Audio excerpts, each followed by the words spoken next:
반갑습니다. 예수는 믿교회입니다. 오늘은 아픈 만큼이란 제목으로 사도행전 8장 2절에서 13절까지의 말씀으로 함께 은혜 나누도록 하겠습니다. 먼저 오늘 본문 말씀 함께 봅니다. 경건한 사람들이 스데반을 장사하고 위하여 크게 울더라. 사울이 교회를 잔멸할세 각 집에 들어가 남녀를 끌어다가 옥에 넘기니라. 그 흩어진 사람들이 두루다니며 복음의 말씀을 전할세 빌립이 사마리아 성에 내려가 그리스도를 백성에게 전파하니 우리가 빌립의 말을 듣고 행하는 표적도 보고 한 마음으로 그가 하는 말을 따르더라. 많은 사람에게 붙었던 더러운 귀신들이 크게 소리를 지르며 나가고 또 많은 중풍병자와 또 못 걷는 사람이 나으니 그 성에 큰 기쁨이 있더라.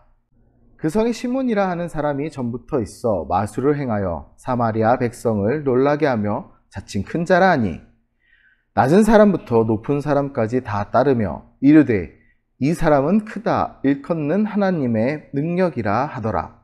오랫동안 그 마술에 놀랐으므로 그들이 따르더니 빌립이 하나님 나라와 및 예수 그리스도의 이름에 관하여 전도함을 그들이 믿고 남녀가 다 세례를 받으니 시몬도 믿고 세례를 받은 후에 전심으로 빌립을 따라다니며 그 나타나는 표적과 큰 능력을 보고 놀라니라. 아멘. 2021년은 참으로 많은 아픔을 안고 살아가는 한 해인 것 같습니다. 아프니까 청춘이다 라는 책이 2010년에 많은 위로를 전했지요. 또 최근에는 아프니까 사장이다 라는 소상공인들을 위한 또 자영업자들을 위한 인터넷 커뮤니티가 있습니다. 그곳에서 자영업자들을 위한 여러 가지 정보 교환과 위로들을 전하고 있지요. 그만큼 어려움과 아픔에 대한 위로가 우리에게 필요한 시기인 것 같습니다.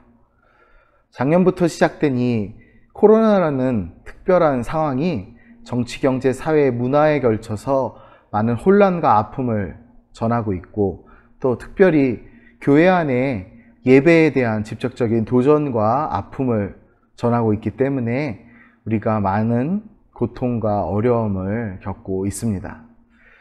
우리가 여기서 무너져서는 안 되지요. 위기의 상황인 건 분명합니다. 우리가 예배를 마음껏 드릴 수 없고 또 찬양과 말씀을 마음껏 나눌 수 없는 상황이 분명합니다. 얼굴과 얼굴을 마주할 수 없다는 것이 큰 위기인 것이 분명하지만 여러분, 위기는 곧 기회란 말이 있습니다. 위기의 때에 움츠러 쓰러져 있으면 결국 멈출 수밖에 없습니다. 또 멈춰있는 것은 마치 고여있는 물과 같습니다.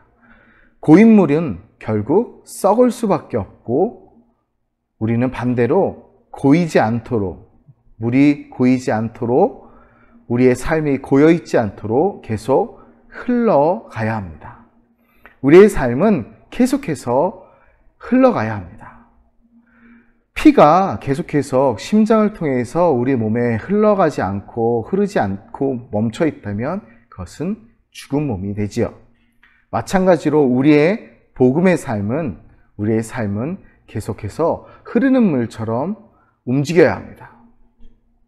선지자 이사야는 하나님이 이스라엘을 회복하실 것을 바라보며 이사야 61장 3절에서 이야기하듯 시온에서 슬퍼하는 자에게 화관을 주어 그 죄를 대신하며 기쁨의 기름으로 그 슬픔을 대신하며 찬송의 옷으로 그 근심을 대신하시리라고 노래했습니다.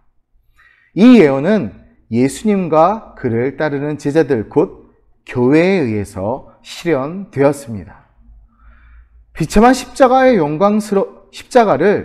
영광스러운 부활로 바꾸셨던 하나님은 오늘 본문 이전에 스데반의 순교를 이방 선교의 씨앗으로 만드셨습니다. 역설의 종교라 하죠.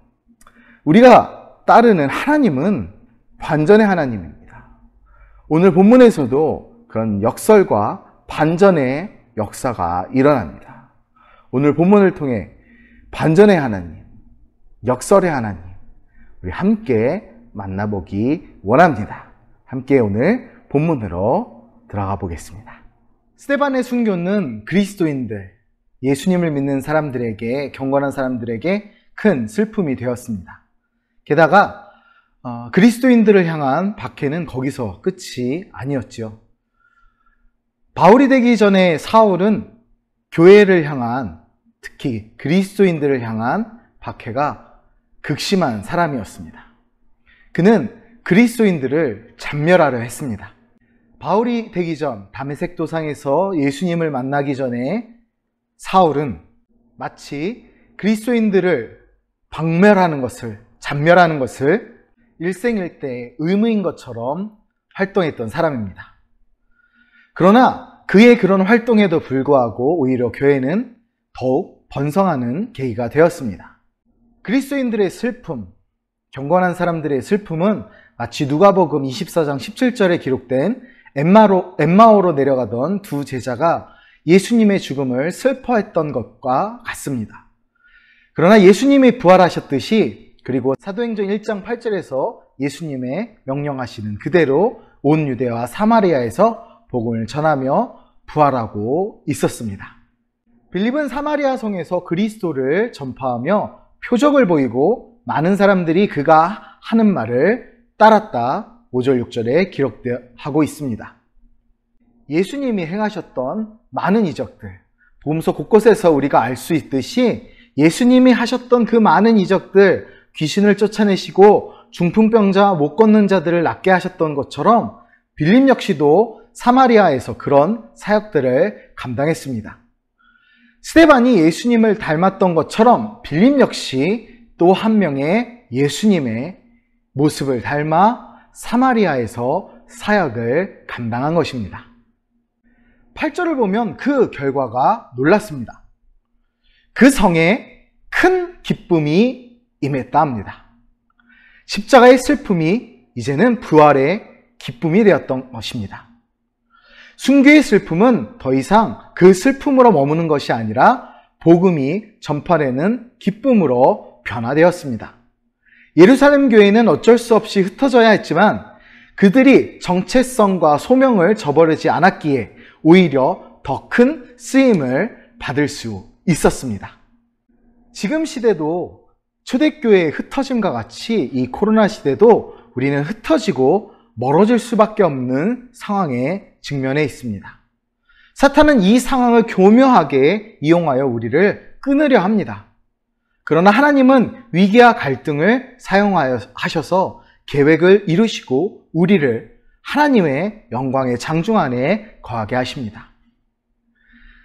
우리 앞에 놓인 지금의 시련 역시 하나님이 사용하시는 은혜의 통로가 될 수 있음을 우리가 믿고 하나님의 백성답게 살아가기 원합니다. 우리가 이 영적 전쟁에서 느끼는 아픔만큼 우리는 더욱 성장하며 더욱 강력하고 더욱 전진할 수 있습니다. 오직 예수님의 반전, 예수님의 은혜를 붙들고 나아가기 원합니다. 언뜻 보기에 교회는 세상에 비해 힘이 없어서 세상의 폭력에 속수무책으로 당하는 것만 같습니다. 현재 행정명령으로 우리는 비대면 예배로 함께 얼굴을 마주할 수 없고 이렇게 마스크를 쓰고 예배해야 합니다. 또 이런 유튜브라는 매체 혹은 줌이라는 매체, 또 여러 가지 매체들을 통해서 예배할 수밖에 없는 상황입니다. 이 상황이 결코 편하다고 할 수 없지요. 백신 주사를 맞아도 현재 기준으로는 백신 주사를 맞은 목회자가 사방이 막혀있는 투명한 아크릴이나 이런 격리 공간에서 말씀을 전해야 합니다. 어렵습니다. 이런 여러 가지 조건들이 결코 쉽지만은 않지요. 이런 상황을 갖고 우리가 세상보다 약하고 어리석어 그들의 명령에 복종한다고 생각하십니까? 그들의 명령이 모든 것이 다 옳고 모든 것이 우리가 틀리고 약하기 때문에 그렇다고 생각하십니까? 결코 그렇지 않습니다. 물론 세상이 모두 악하고 그들의 어떤 결정이나 이런 것들이 다 잘못됐다고 주장하려고 하는 것은 아닙니다. 우리가 충분히 사회적 합의와 또 사회적 약속을 지켜야 하고 윤리적 약속을 지켜야 하는 또 선진 시민인 것은 분명한 사실이죠. 세상을 바로 세울 역할도 우리에게 주어져 있습니다. 사실 교회는 세상의 힘과는 비교할 수 없을 정도로 큰 권능을 갖고 있습니다. 복음은 세상의 장벽을 무너뜨리고 그 질서를 뒤집습니다. 뒤엎을 수 있습니다. 세상은 유대인과 사마리안 사이의 반목과 분열을 해결할 수 없었지만 빌립이 사마리아에서 복음을 전함으로써 유대인과 사마리아인 사이에 견고하게 서 있던 장벽이 무너지기 시작했습니다. 9절에서 11절을 보면 시몬이란 인물이 나옵니다. 이 사람은 그전부터 있어서 마술을 행하여 사마리아 백성들을 놀라게 하며 자칭 큰 자라 하는 사기꾼이었습니다. 이 마술이라는 것이 어떤 것인지는 우리는 지금 알 수 없지만 적어도 누군가를 속이기 위한 어떤 행동이었겠죠. 그리고 요즘 우리가 즐거운 어떤 공연으로서 마술을 보지만 그 마술들은 어떤 일종의 트릭이죠. 신비한 현상이나 기적이 아닙니다. 기적과 같은 속임수일 뿐입니다. 마술사분들의 여러 노력을 폄하하려는 건 아니지만 어쨌든 그것은 하나님의 기적과 하나님의 이적과 비교할 수 없습니다. 그러나 복음은 사마리아인들 위에 군림하던 마술의 권세도 굴복시킵니다.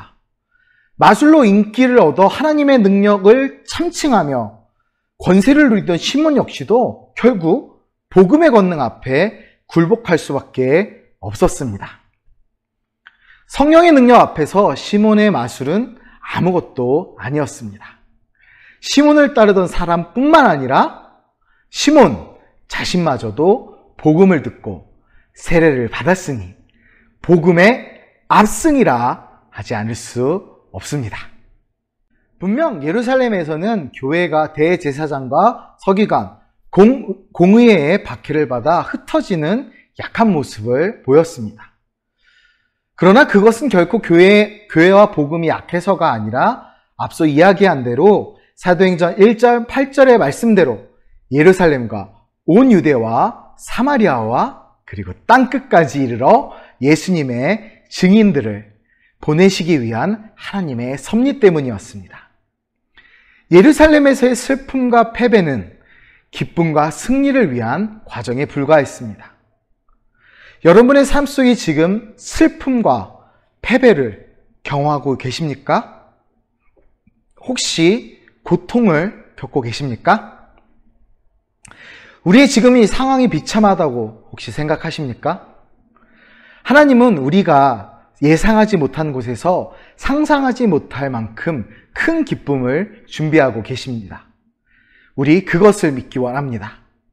역설의 종교, 반전의 하나님이 바로 우리의 하나님이십니다. 사자성어 중에 전화위복이라는 말이 있습니다. 사전적 정의를 찾아보면 화가 바뀌어 오히려 복이 된다라는 뜻으로 어떤 불행한 일이라도 끊임없이 노력하면 강인한 의지로 힘쓰면 불행을 행복으로 바꿔놓을 수 있다는 말이지요. 기독교적인 말은 사실 아닙니다. 그러나 인간의 의지는 한계가 있지요. 그렇기 때문에 여러 가지 어려움을 당할 때마다 우리는 오직 한 분 하나님만 의지함으로써 전화위복의 하나님을 믿고 기대해야 합니다. 사람의 힘이 아닌 하나님만을 믿으시기 바랍니다. 하나님은 우리가 겪는 고통을 사용하셔서 이 세상을 하나님 나라로 바꾸시기 때문입니다. 그렇기에 오늘도 소망을 품고 세상의 복음을 전하는 그리스도인이 되기를 축복하고 기도합니다. 오직 예수 그리스도의 사랑으로 복음의 일꾼으로 여러분 승리하시기를 축복합니다. 감사합니다.